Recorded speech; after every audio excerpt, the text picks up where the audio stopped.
Howdy, folks. I'm Eric Williams, and welcome to CapeCast, the official webcast of the Cape Cod Times. We're here at Wildcare in Eastham, where we hear wood duck.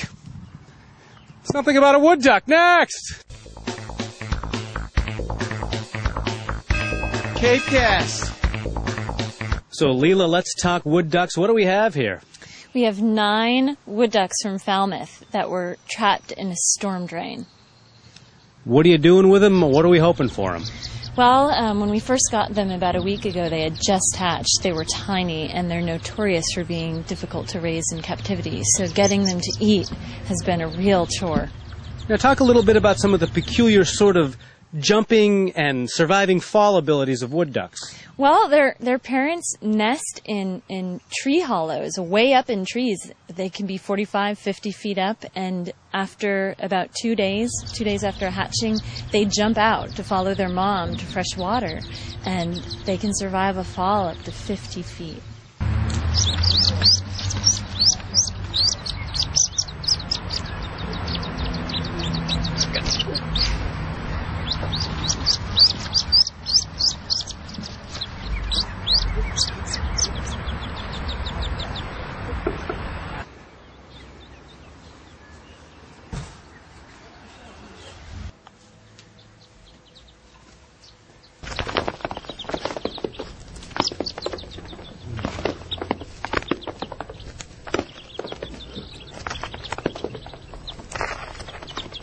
And now it's feeding time.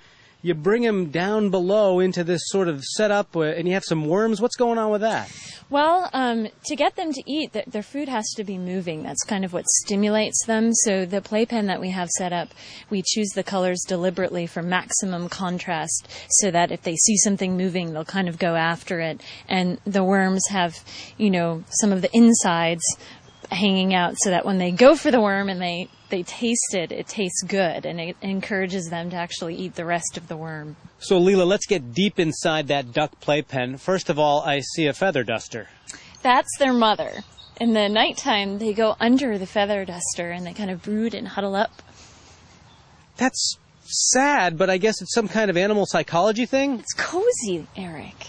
So, Leela, aren't wood ducks like the prototypical wild duck, like there's a beauty to their sort of adult appearance? What are they going to look like?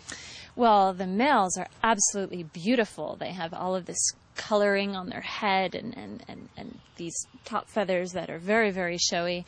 And so hopefully there'll be a quack time in Falmouth where they return to that general area somewhere around there and live a life in the wild? Well, we release them on conservation land, but by the time they're ready to go, they're flighted and fully feathered, so there's no way to pack up 9 of them in a box and put them in a car and then have them travel for an hour. We have to find conservation land closer to here, and we're already scouting that out.